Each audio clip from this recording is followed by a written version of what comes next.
Thank you, Ariana. And so, as Ariana said, my name is Marnie Jull, and I grew up in southern Alberta, which is Treaty 7 territory, and I've been an uninvited guest here on the lands of the Lekwungen and Quisepsum families, where Royal Roads has been. I've been here for about 6 years, and the history of this land and the relationship that the Lekwungen and Quisepsum families have had with this land go back millennium. And what you see here on this slide is the lagoon where Indigenous people would visit on canoes, and they'd have to specifically ask for permission, part of the protocol, to come and join, be welcomed, be hosted, to come and learn. And so these lands have been in relation with Indigenous people for thousands of years, where this was a gathering place to live and learn and work together.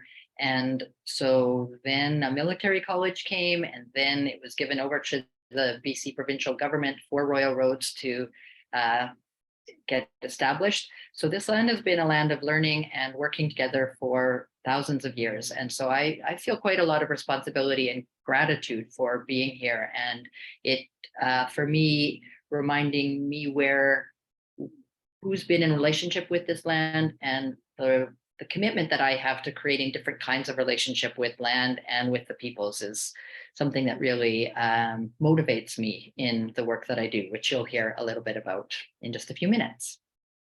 Thank you so much, Marnie. That was beautiful. We appreciate you being here. So without further ado, folks, thank you all so much for being here. We are tuning into today, emotionally harmful behavior in the workplace, improving how leaders can respond to complaints. Again, I am graciously joined by Dr. Marnie Jull, who is the program head of conflict analysis and management program at Royal Roads University. Jodi Enns, who is a Master's of Arts from that program. We will hear more about her in just a second. And myself, my name is Ariana Konjerski. I'm an education specialist in recruitment at Royal Roads. I also have some folks behind the scenes. We have my colleague Nancy. If you have any technical issues with Zoom, she is happy to help out, and everybody else from Royal Roads that's behind the scenes. Thank you all for being here. Appreciate it. Just to give a quick speaker introduction about Jodi Enns, Masters of Arts. Jodi has recently completed her thesis for her Master's in Conflict Analysis and Management program through Royal Roads University.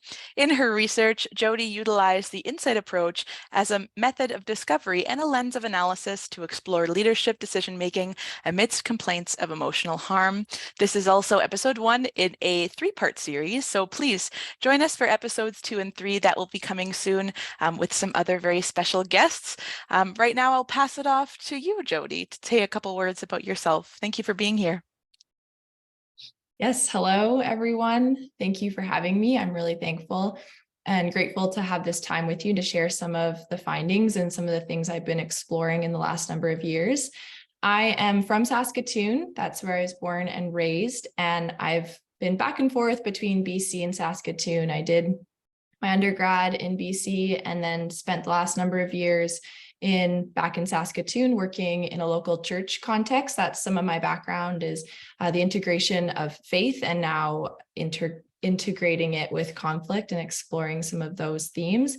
And just recently I've moved to Abbotsford again and find myself back here in the Lower Mainland, and I'm teaching conflict management at Columbia Bible College, a local school here. So and then in my years in Saskatoon is where I explored conflict analysis and management and did the CAM program at Royal Roads. Started that in January of 2020 and had this as a bit of a side project during the pandemic. So thankful to have something to invest all my extra time into, and was really grateful for the learning experience there and the ability to do that hybrid learning, working and exploring conflict more. And I really was engaged and wanted to engage more constructively in conflict, and that's what led me to enter into the CAM program. And I'm really thankful for my experience, and I'll share a little bit more about that as I share some of the research that I did. That's fantastic. Thank you so much, Jodi. And of course, Marnie, thank you so much for being here as well. I'll kick it off to you to say a few words about yourself and start off our discussion today. Thank you, Ariana. And so, so I have been the program head and a faculty member at Royal Roads in the conflict analysis and management program for 6 years now. And we can talk a little bit more about the conflict analysis and management program at the end. But what we're here, for those of you who have just joined, we're here to talk about the really challenging and difficult question of what is this problem of emotionally harmful behavior and in the workplace, and how can leaders respond more effectively? This is not going to be a paint by numbers how to the 10 easy steps, because it's a really difficult problem and has many possible solutions. And so this is what Jodi decided that she would sink her teeth into through her thesis journey. And as her supervisor, I had the honor of working alongside her as she puzzled through some of these really challenging dilemmas. And so this format is going to be a dialogue between Jodi and I, and you are welcome to participate. So as I've been looking at the participant list, I see some of my colleagues from Royal Roads, some other people in connection who have connection to Jodi, and then many other people. And so we welcome all of you to take part in the chat and to ask questions for this to be as dynamic and engaging as we can make it. So I'll be watching the chat, and as Jodi and I dialogue, please feel free to come in with your questions and your wonderings and your musings. So Jodi, as we start into your journey about this problem of emotionally harmful behavior, can you situate us with the problem that you were puzzling over? Yeah, the research I did was animated by a problem, and where this problem arose, I saw patterns of emotional harm and wondered what that looked like to respond in the midst of a complaint of that. The nature of emotional harm is quite complex in that it's hard to quantify or identify or to pinpoint. So where you have other natures of harm that could be more acute instances, emotional harm typically takes place over a pattern of time, and the behaviors themselves can be quite subtle or nuanced. And some of those behaviors they're quite diverse in nature. They can look like many different things. It can include manipulation or coercion, or they can include angry outbursts, decision-making that's arbitrary, or an overemphasis of authority, gaslighting, sarcasm. It can be any number of those patterns of behaviors, but it's more so the accumulation of those behaviors where the harm really takes place. And so in this way that it's really complex, it's hard for even the person experiencing the harm to identify, where they're feeling like something's off, something's not quite right. I don't know if this amounts to some level of harm that I should name it or identify it or label it or raise a concern. And so even bringing the concern forward is complicated. And then when you have a leader who's receiving this complaint, it's that much more complicated in that they didn't experience the harm themselves. How did they understand this subjective experience? And then additional to that, the team member or the person who the complaint is against, they're not typically all bad. They're not malicious or evil or this villain that you would imagine. They don't often intend to cause the harm that they have done. And so, yeah, I experienced this both personally in different scenarios and settings, and yet I didn't have to look far to see this on a broader stage. You can look in the news, or there's documentaries, or there's examples in sports, politics, business, entertainment industry, you name it. And I feel like it's all around us, and trying to understand what this level of emotional harm looks like.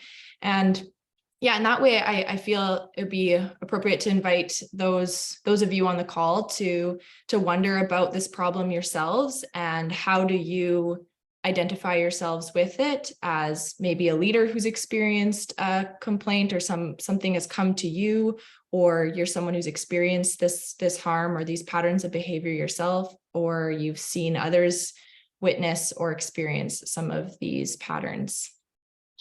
Yeah, so Jodi and I thought that would be a nice way of connecting you as a viewer and participant to this problem of being in an organization, in some way, a workplace, where you have felt in relation to someone who's got more power than you do, that uneasy feeling of not feeling like you're able to do your best work because of some of their behaviors that seem to kind of truncate you or squish you down, or there's you've been a leader who's received that kind of behavior. So you may want to just put in the chat whether you're like a leader, just bystander or recipient, or sometimes we may have inadvertently in our own role been one of those people. So there's all kinds of ways that this problem manifests itself in the workplace.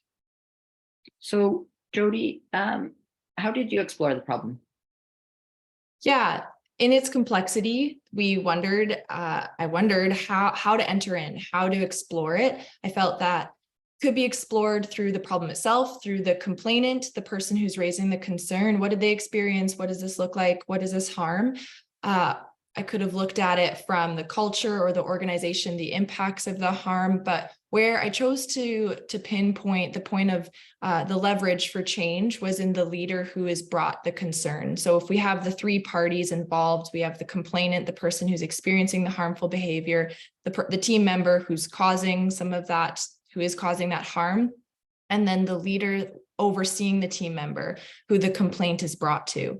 And that's where I felt like the trajectory of change and the way to enter into that system and that brokenness was going to be most helpful, and where that change could take place. So that's where I explored the decision-making, the specific phenomenon of the decision-making and the internal cognitive processes that a leader explores and goes through in order to make the decision going forward.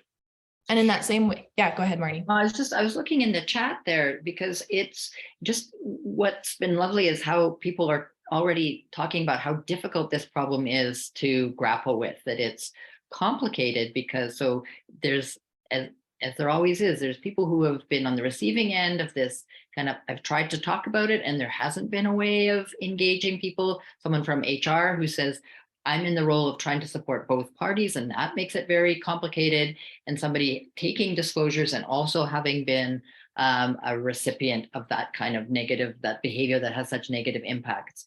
So this is part of organizational life in so many ways. And so that was what Jodi was really puzzling around, is taking on from the lens of the recipient of that kind of behavior, and is that really where the leverage is? And so after some discerning, really focusing on the leader and what makes the leader so significant in receiving the complaint, Jodi? In that way that the leader, they're not often prepared for this. They don't have always the preventative or the proactive measures put in place.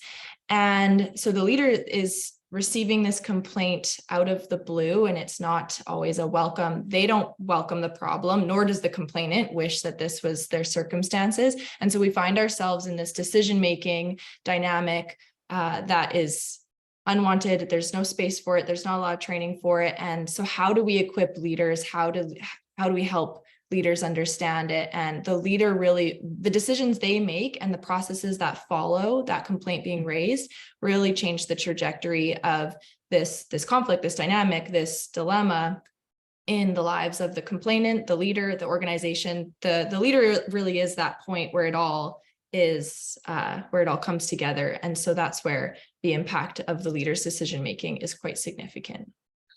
Yeah, so then once you have kind of a problem or an issue, the way that research can get focused is through a question that can need to be precise enough and specific enough that you can really go into the problem, and needs to help to unravel the problem through the asking of the question. So what question did you finally come up with? Yes, it's a big question. And in the way that it's Marnie really encouraged throughout the whole process to pick a very thin slice. So we need to narrow ourselves in. And this question reads large, but I'll explain more of the scope after. So the question that I raised was, what obstacles, motivations, supports, and gaps do church leaders in the Mennonite Brethren Conference in Canada identify when responding to complaints they receive from someone within their organization about misbehavior from a team member the leader oversees, that the complainant considers to be ongoing and emotionally harmful to the complainant or those they work with. So the scope of this research was within, I have a church background, and I chose the denomination of the Mennonite Brethren Conference, which is a evangelical Anabaptist denomination here in Canada. Interviewed leaders across our country and across our denomination, and explored their decision-making of complaints of emotional harm and what they did when that complaint was brought to them, and specifically what obstacles, motivations, supports, and gaps they encountered. So Jodi, for people, I imagine most of the people here are not part of the Mennonite Brethren. Like, how relevant do you think that's going to be for them? The findings are quite relevant outside of a church setting. There are a few specific pieces that a church context or a faith background added to the obstacles, the motivation supports, but in its whole, it can be quite, it can translate into many different settings. So I imagine that these findings will be relevant to many contexts. I think that was what was really interesting as well about the external reviewer, because they came from a non-church background, and that it's also that because the church is in a very complex role of caring for people and then also being in a staff situation, which is like an ordinary secular human resources oriented environment. There's a number of things that make it kind of special, but in many ways it's like any other organization with the complexity of trying to get people to work together towards a specific goal. Yeah, so precisely. The obstacles, motivations, the resources and gaps. How did you go about addressing that problem? I interviewed different church leaders across the country. It was hard to find research participants in that it's the dilemma itself is hard to identify, as I named. And so having people come forward and identify themselves as a leader who's processed such a complaint was not so easy, but was managed to interview 10 different leaders. And I have a few of their case studies here, which will illuminate some of the complexity of the problem and bring us into more of a tangible experience. Okay. So are there if you have any questions from the participants about the question itself, because it's got all of those elements about what are the obstacles, motivations, resources, and gaps within the specific context of the church? What do they do when they respond from someone? And then it's quite a clear description about what it is. And just because it takes so many words, it really shows that we don't have those terms in our language yet to be able to describe that which happens. So what are some of the cases that you came across? So this first one, all of these are summarized from the perspective of a church leader. So I use CL as an acronym there. So M created an us versus them mentality between her and other staff members. The CL had a close relationship with M and didn't notice the patterns until M turned on the church leader, accusing him of being against her. The unhealth of the staff team motivated the church leader to act, first with a mediator, but with no changes in behavior, the church leader released M. He regrets he didn't act sooner. Okay, and then we'll go to the next case study. We're skipping over one to do this one. We can come back to a third case if you're interested for the participants. Yes. So another example, P had an extraordinary ability to dream and execute what seemed to be impossible. What became evident over time was that she left behind a trail of hurting staff members in order to get results. The abuse that was happening was not an in-your-face, but rather passive-aggressive. After a significant blow-up, the church leader discerned that P's behavior did not match the staff culture. Despite the incredible results P was producing in the ministry, the relational cost and the harmful impact on the staff culture was too great. The church leader assessed the severity of the reports in an investigation and determined that P needed to be let go. So, Jodi, there's a question in the chat, which is from my colleague, Eva, my thoughtful colleague, who's like, who determines how and when emotional harm is being caused? Yeah, that's a great question. We intentionally labeled it emotional harm in that we didn't want to define emotional abuse and get too much into the granular elements of emotional harm and emotional abuse and definitional thresholds of that. It's quite a subjective experience. And that's part of the dilemma that the church leader or the leader who's being brought the complaint has to wrestle with is, how do I define this? How do I quantify this? How do I make sense of this? If this is a subjective experience, how do I make a judgment on this? And that's some of the findings that I came to, is realizing that the process or the responsibility of a leader who's making this decision is not to be the judge of the harm, but it's to engage in a process forward. What does the process look like to better understand what's taking place, to better explore the complexities of the situation? So each complaint requires its own process, requires its own exploration, requires its own, there's no specific box that gets checked where, okay, emotional harm took place or it didn't, but each one deserves its own exploration and a level of curiosity on the part of the leader to explore what has taken place. Yeah, just a great answer, Jodi. And because there's no one way of even characterizing the complaint right at the very beginning, because it's often quite amorphous. So let's go to some of those findings that you discovered through this journey, through the difficulties of this. And Eva, like, follow-up question if you want, because it's a great question.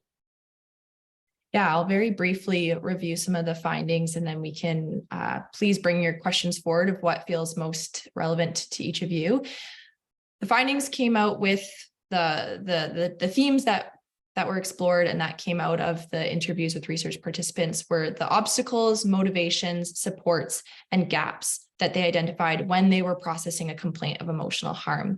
The largest of those being the obstacles. There seemed to be a number of challenges in navigating and responding to a complaint of emotional harm. And so I'll go into those next, Marnie. The obstacles there being, first, the complexity of the problem, which I introduced some of that, and the inability to quantify it, to make sense of it, to summarize it. And then the team member and their demeanor, and how they're not necessarily this evil person, this person that we would see as the villain. And how do we make sense of that? Additionally, there's a number of competing priorities. A complaint of emotional harm does not fit into your typical week workload. That's not something that you schedule in, and it's always uninvited by all parties involved, and something that just has to be processed, has to be dealt with, but there's never enough time.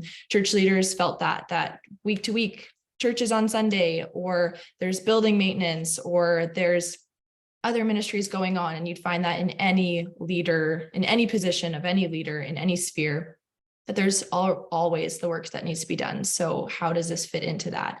And then specific to a church context, there was additional obstacles that came out.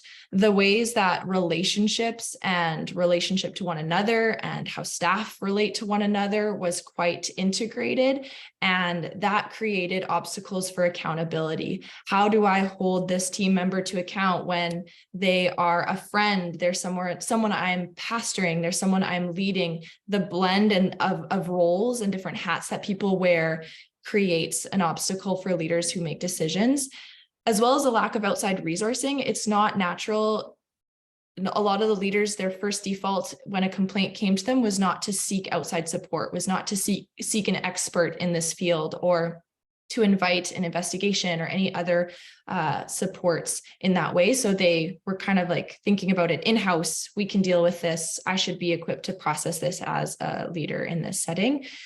Additionally, the prevention of gossip and the ways that leaders were very concerned with the conversations that were happening around this level of harm, and quite concerned that gossip was taking place, or how is this sinful? How can we address this issue? And there seemed to be a high regard for preventing gossip, and notice that there's less of a regard for identifying harm and where that obstacle lay there.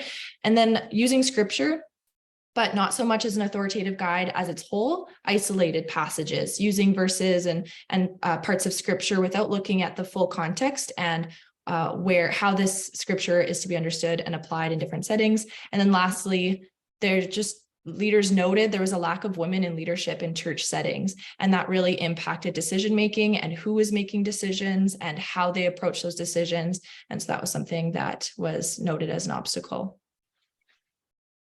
Jodi, there's a great question as well from Angela Welch. And so we'll come back to that about a gender-based analysis, about using the word complainant. But let's keep going through this because it's a question that will be really relevant right after you've gone through your findings. Great. So in addition to the obstacles that you've named, what are some of the motivations that you found for church leaders to deal with this? Yeah, with all the obstacles, you'd think, why would anyone want to touch this? A leader can just give up there. But there were motivations. There were things that helped these leaders to lean in, to engage. One was the staff culture. They saw this harm and this complaint as a cancer, that it started to spread. They started to notice the apathy in in their work settings and the ways that other people in the staff responded to the individuals involved and to the team member involved. So it started to seep in beyond just it was never an isolated, contained incident. The leaders were motivated they saw an inability for individuals, especially those who are being harmed, to flourish in their gifts, in their strengths, in the ways that they wanted to contribute to their setting, to their either staff setting or into their church context. And there's just an inability there. There's a lack of opportunity there. And then lastly, leaders were motivated to fulfill their pastoral and their role as shepherd to the community. And that's a metaphor in a church setting that is often associated with pastors as being a shepherd of their flock. And so pastors wanted to do that well, and they were motivated to fulfill that role. Additionally, supports that leaders reached out to, ways that they were supported in their decision-making. Some leaders had accountability systems in place that allowed them to leverage those systems and lean in to bring up concerns with the team member involved and the ability to address it in a more of a strategic way. Additional supports were connecting with peers. A lot of leaders reached out to people who were also in similar settings, leading in similar contexts, asking, have you ever experienced this? What have you done? What did this look like for you? And then lastly, a spiritual consciousness. Leaders prayed, relied on scripture, an attentiveness to the Holy Spirit. They felt outside of their ability to operate, and they reached out for some of that spiritual support. Jodi, it seems to me like continuing to learn from you in this process, but it seems to me that the supports, what we work on so much in the conflict analysis and management program is to be able to have that individual sense of connection to what we most aspire for. So in a church context, that's going to be labeled as spiritual, but for all of us, there's this aspiration to do good. Then there's the connecting with peers, how to have those interpersonal connections. And then there's the systemic, so that the accountability systems need to be set up in some way so that the church leaders or any kind of leader doesn't have to reinvent something as they're trying to deal with a really difficult problem.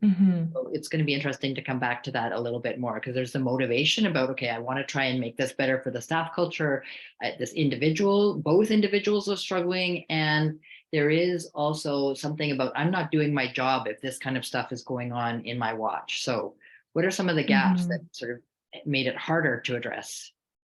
Yeah, that's a wonderful summary of all the layers and some of the different containers. So the gaps, leaders reflected on things that were lacking, the absence of policy and the lack of structure, like you noted, Marnie, of where do we go? What do we do? How do we respond to this? It felt like just this blank canvas, and there's just a freezing of church leaders of where do I go? What do I do? And the ways that policy could have supported some sort of forward motion, but how those policies needed to be proactively put in place and not discerned in the midst of a complaint of harm, and how that wouldn't be helpful to those leaders. Additionally, the lack of support for complainants. Leaders noted that as a complaint was brought forward, how the process might continue on and the complainant is left, and there's an element of harm, and how do we care for those who are bringing forward their concerns and not leave them behind in the process, and what does that look like? There wasn't a large awareness of that. And then professional training, leaders felt that they didn't know what to do. They weren't equipped for this. Their biblical schooling specifically did not equip them for the ability to respond to these concerns. And in any leadership position that you might find yourself in, this is the specific training around this and what to do and how to respond to the surprises of these complaints and the unexpected nature of them was lacking. And then this perspective taking, the ability to see from the perspective of the person who's the complainant, those who are bringing forward the concerns, there is a lack or an inability or a struggle to do that well, and to see how might they be experiencing this. And for leaders to step away from their own sense of threat long enough to be able to explore and be curious towards the perspective of the complainant. So Jodi, just now to connect in a number of ways with with what Angela and both Angela and Ava are raising about gender-based analysis. And so you mentioned even in the obstacles with the particular church setting that you were in, that having fewer women in the roles of authority, how do you think that had an impact on, one, on your research around like what homogeneity there was, and also on the way that the problem is approached? Yeah, it was a significant impact. It was a challenge to find. I only had one participant who was a woman who I was able to research, and it was challenging to find those who had actually explored and had experienced this decision, had actually had a complaint come to them. And so that was I wish I could have explored more of those scenarios with women and how they would have approached it. And that spoke to some of the gaps in the obstacles that were named there, as well as I noticed in the question too of just labeling, and we talked a lot about that, Marnie, around what are the terms, what are the labels, and how does that speak to the concern? So complainant being one, we took a long time how do we describe this individual in relation to the research? Victim was another one, or a survivor, which then it's in the realms of abuse, and we didn't want to we didn't want to label the individual in that sense either. Team member was another label that we struggled to identify, and didn't want to create a number of negative connotations around that individual as well. So tried to be as neutral as possible, but as descriptive as possible. But I don't know if that speaks to some of the questions. No, and I think Angela's point about a person who reports, that would have been a good one too, just rather than having that one label. Like that's one of those learnings. It's a good one, Angela. It's a really good one. Yeah. And then I wanted to talk a little bit about policy, because we're just one of the things that is common, I think, in HR is like, okay, we'll get the policy together and now that will solve our problems. And it's like what tends to happen is that policy then also can generate some other problems. It either doesn't deal with things outside of it, or it prevents you from dealing with something in a way. So it's often common in an organization to go to mediation, like that's what's written in the policy. But mediation may not be the most appropriate tool to deal with the problem that is being experienced. Do you want to speak a little bit more about that, like in relation to the church context, where there really was an emphasis on like that, go and talk to the person individually? Yeah, there was a significant emphasis on Matthew 18, a portion of scripture that speaks to how we're to raise concerns in conflictual settings. And that was one of those extrapolated verses that spoke to, you go to the individual first, and then if that concern if that's not handled, then you can bring additional people. And then if that's not responded to well, then you can bring a greater amount or a larger portion of people to the concern. And I found that to be quite troubling in the response, because a lot of leaders just defaulted to that scripture and just said, well, go to the individual. That's where you should be bringing your concerns. But in the realm of that, in emotional harm, you're essentially re-traumatizing or creating an avenue for that person to be potentially re-abused in that setting. And it's not actually providing the support to the person bringing the concern or the complaint forward that they need. And that, we found that to be a pattern of also where leaders they defaulted to that setting. And we talk in the CAM program about the difference between a technique and a method. And I found that to be so helpful, where a technique is that recipe where if you do this and this and this, and then this is your outcome.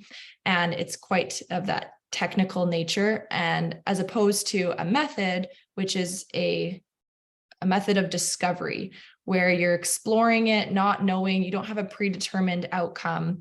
And where leaders, I would encourage leaders, and where I would hope for leaders to engage in these issues, is to explore it with a posture of curiosity. So in the same way with policy, it's not slapping on a policy and following the steps, or go to the individual and just follow these steps. But it's both the support that a policy can provide to give you some pathway forward, as well as the posture and the mindset of the individual. And that's where there's no straightforward answer of just do this, say this, follow these steps, but it's more of an embodied, how do we understand the complexity of this issue? How can we engage it conscientiously and not with a very definitive, predetermined pathway, but with more of a sense of curiosity, which is hard to bottle and contain and provide for leaders. It's just a hope to be curious, explore it in its fullness. Jodi, so let's go on to the discussion, and then come back to some of those things about, because you started to offer some like recommendations, and that you didn't go into that within your thesis very wisely, but I think it'd be really interesting to start talking about that more generally, about what leaders can do, what HR people can do, since those are the people who are on the webinar right now. But let's talk more about reflecting overall on your research. Yeah, some overall reflections to offer to the group, and I invite your comments and questions. Some of the pieces I'm left with is more of an understanding of the complexity and the nuance of this issue. So as I said, it doesn't feel like there's as much as I would have hoped for here's the 5-step process and here's what leaders can do. It's much more of just holding the tensions of all the elements that are involved in approaching each context with its specifics and with the individuals who are involved. So understanding the complexity of the problem. In that same way, I gained a lot of empathy for decision makers. That was a surprising experience for myself, coming from a place of, okay, why don't these leaders, in my own constrained evaluation of leaders, why don't you just do the right thing? Why don't you respond effectively? Why don't you do this in a helpful manner? And understanding some of their stories and speaking to the humans involved in this decision making created a lot of empathy in me, and that this is so complex and decision makers and leaders need support in these areas. And then policy creation, I mentioned a little bit around that, just of giving people, how can we give people somewhat of a pathway so that there's not just blank and no idea where to go, but it gives you some pattern forward. If nothing else, a process to follow, so that reorientation away from judge and away from, okay, this happened or it didn't, and that limited evaluation towards a process. If this happens, if this concern is raised, what are some of the steps that we follow in order to understand more, in order to explore the issue and some of the options that can be deliberated from that process? And then lastly, exploring the way that scripture is applied and how can we, this is more specific to a church context, where you have that biblical authority, and how can we explore the wholeness and the complete, just more of a comprehensive understanding of how scripture speaks to these issues, and not looking for the verses that support your own agenda, which can layer in additional realms of that spiritual abuse and additional harm on top of what has already been a significant experience of harm. So how can there be more of a comprehensive understanding of what scripture speaks to and how it guides leaders? Something that I found really, I appreciated a lot in the way that you approached the research, Jodi, is that you were also very aware of like the troubles around spiritual manipulation. That was like part of and that you were also then very aware of like how leaders could go into quite a truncated spot and kind of respond quite defensively, and that was something to really watch for. It also makes me think about, with Angela's comment about the legal landscape and human rights and workplace health and safety, so that there's an obligation that leaders need to somehow respond. It can also, like in that paradox, and we talk quite a lot about paradox in the conflict program, about how in that sense of greater obligation, it can also truncate a leader to do something kind of in a checkbox sort of way. And that it's very difficult for a leader to be quite curious and open in receiving these complaints. It was also a major turning point in our conversations together, where you were sort of in the space of like, how does a leader kind of actually know if that's true or not? I remember that conversation. And one of the committee members said, that's actually not the role. Like that was a huge shift. Do you want to talk about that moment a little bit too? Yeah, in the ways that leaders are receiving the complaint, we also talked about the sense of threat for the leader themselves. So how does a leader diffuse the sense of threat that this complaint is bringing, that this complaint is in their own spirit, and how this speaks to the leader and their role and their leadership? And this leader starts to wonder, okay, where have I been? Where have there been gaps? Where am I? How does this reflect on me as a leader? And how they can diffuse that sense of threat long enough to be able to engage a process and to not make the decision-making about themselves and their needs and how this reflects on them, but to actually be able to step back and observe the pieces that are taking place. What has all gone wrong? What's happened? How did this happen? How did I influence a culture where this could have been fostered? So being able to actually engage in some of those larger questions is significant for a leader, and challenging when all you want to do is stuff this complaint. All you want to do is stop it because of the ways that it can reflect on your organization, on your leadership, and how will this impact other people that you are employing and that are working for you? Are other people, once they've heard this concern, are they gonna leave, or how does this reflect? So there's a lot of risks involved for a leader who's receiving this concern, and that temptation to just check a box, that temptation to just say, okay, actually, this isn't emotional harm. Let's just move aside. This is really you're just being sensitive. We don't really have time to deal with this. Any of those, that's very tempting for a leader, and it would be the easiest route to go. And or so this belongs to HR, like it's another way. Right. Like, there's so many Deflect. ways. Yeah, this isn't my role. So there are so many conflict behaviors really that leaders are tempted to do, as you said, with all the obstacles. We've got our budget, we have this kind of meeting coming up, we have to deliver this massive thing. I don't have time, I've got all these priorities. How do I deal with this as a technical problem rather than as a very complex and nuanced problem that really does need to be engaged in the moment as well as in the longer term to mend the relationships and to build the processes and to re-engage the cultural conversations that ultimately can make an organization stronger. But there's quite a long path between that raising of the harm and the engagement with some kind of longer term growth for either the individual who may be too sensitive, or the individual who may not be aware of their impact on others, or the harm that others have seen so that it's affecting an entire staff team. There's all of the layers that you've talked about that need to be addressed with a lot of kindness and sensitivity and imperfection, but with that orientation to engaging rather than, as you say, stuffing or solving. Yeah, which is really the power of the insight approach, which I felt was that I was really thankful for that, both as a method and a methodology and as a way to approach the problem. And this was introduced through the CAMP program and working with Marnie and other insight associates, who it gives a trajectory forward to reorient away from a constrained and towards more of an expansive exploration of the issue and understanding. It gives a helpful frame of analysis, which, yeah, could say more, but I'll stop there. So what are some of the values of this research? And then we'll go back to the questions again, because they're great. Yeah.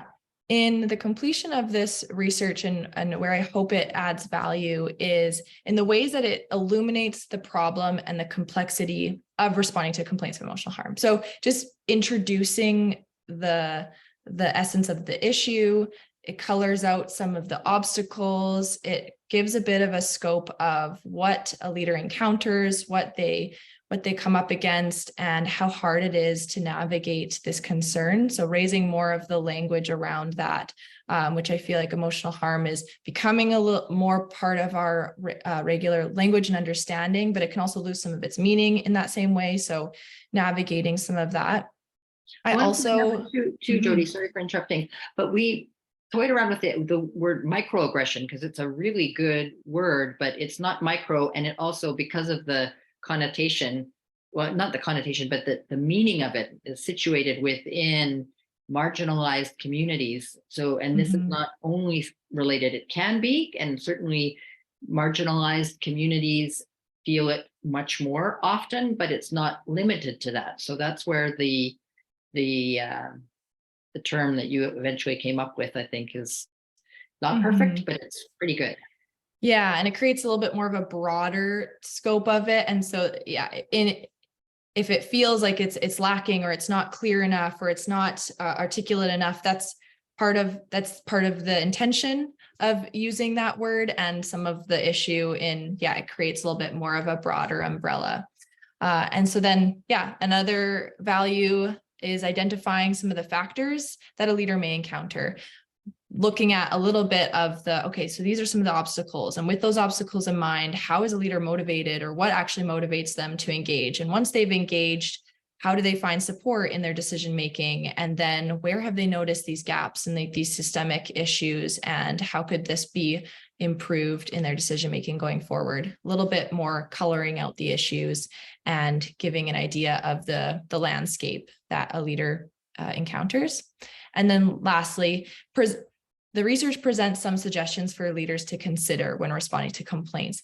There's no 5-step process, as been noted. There's no specific technique. It's more of just presenting and offering leaders, consider this, wonder about this.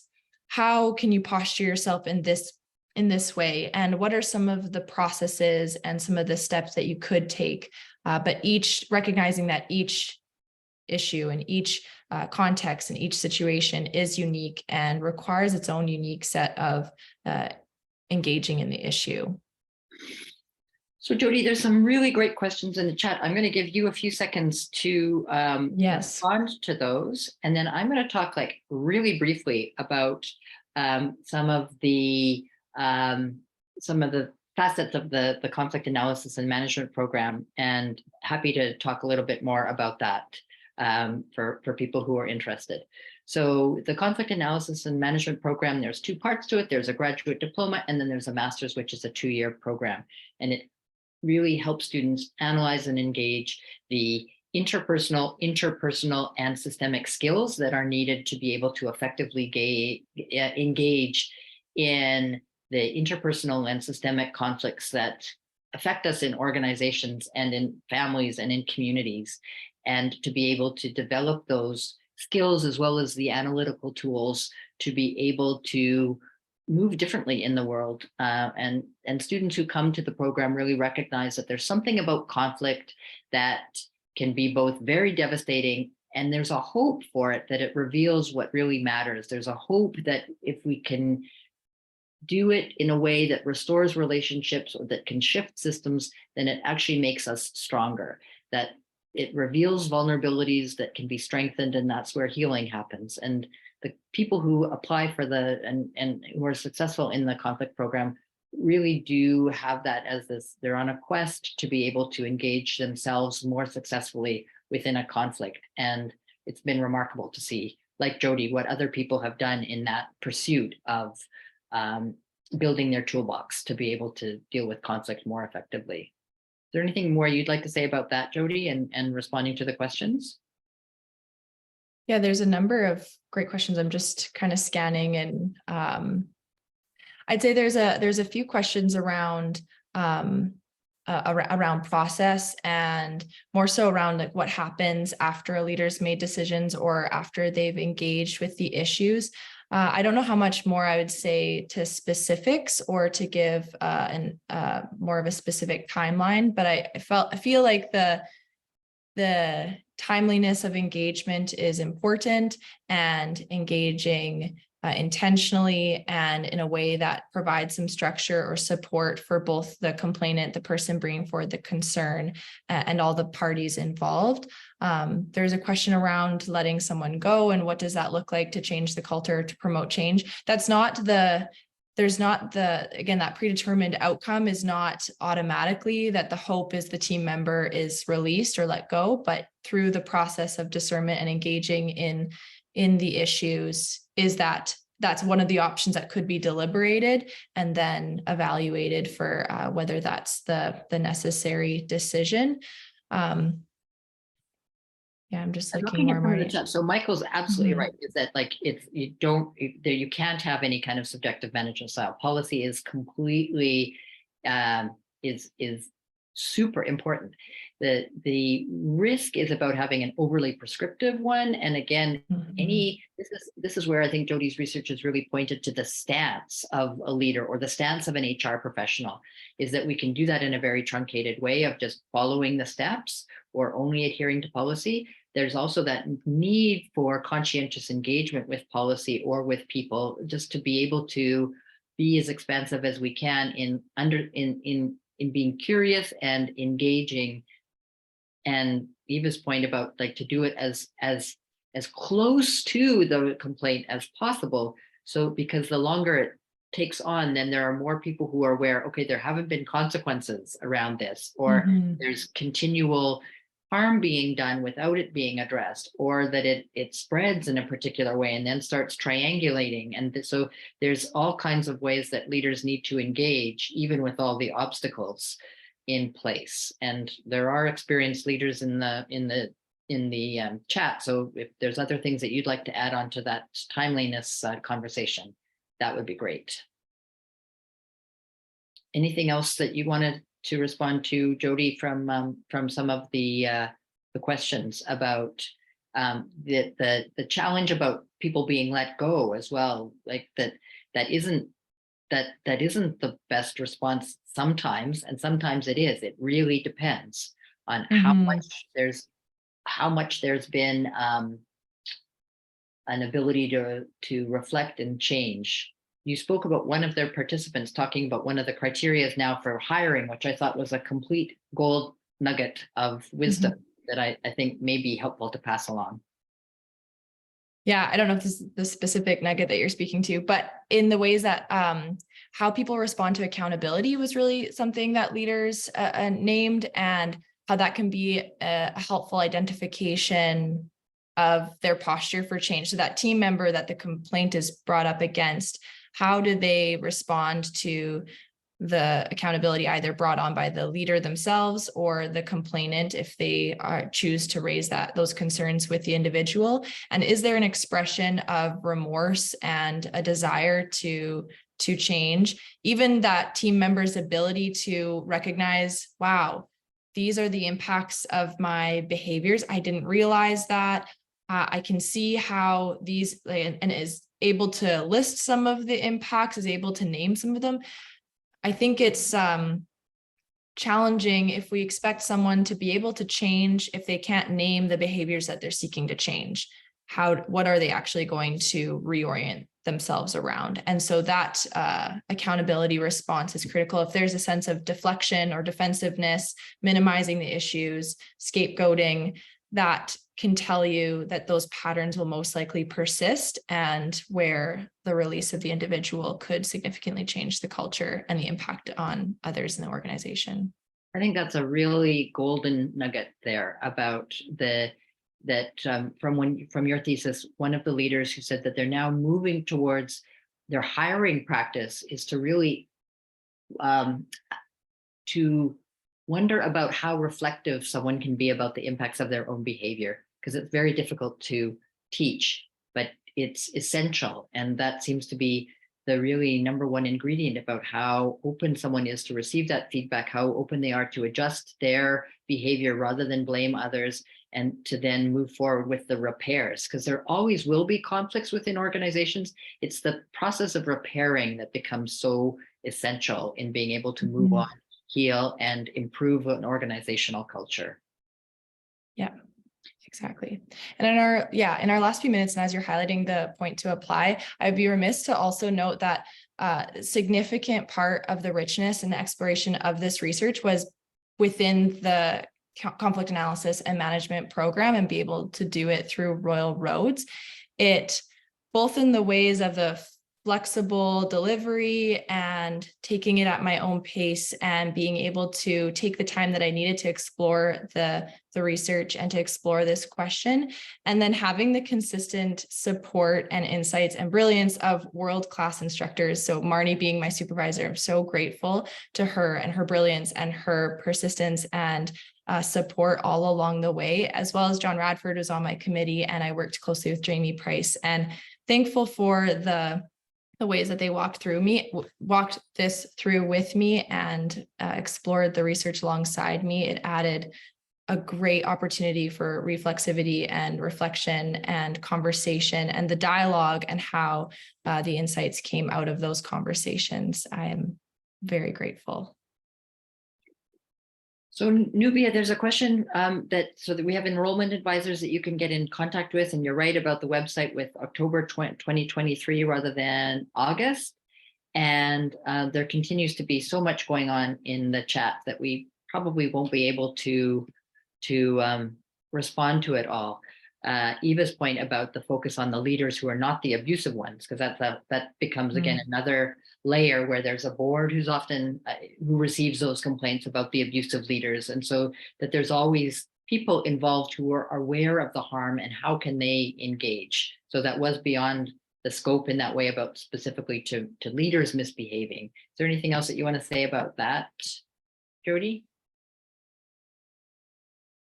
I don't know if I'd say much more specific to that. I was sorry, I was a little distracted reading some of the comments. Because the other thing I wanted to say too, Jodi, before we leave, that I found so fascinating is that there were two kinds of people that you encountered in this, or there are two kinds of responses of like, oh, this happens all the time and it's a really significant problem, or I've never encountered it before. And how do you kind of make sense of those two responses?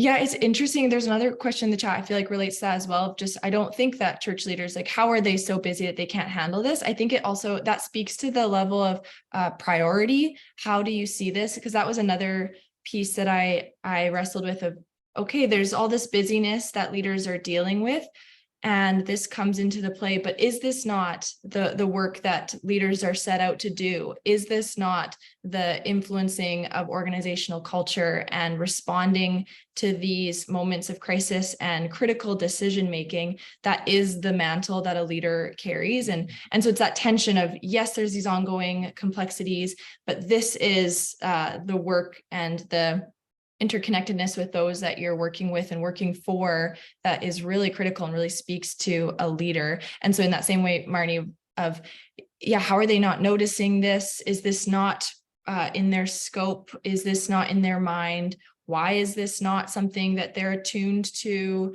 Does this speak to the emotional intelligence of leaders? Does this speak to what is relevant to them in their leadership? I think it raises a lot of questions.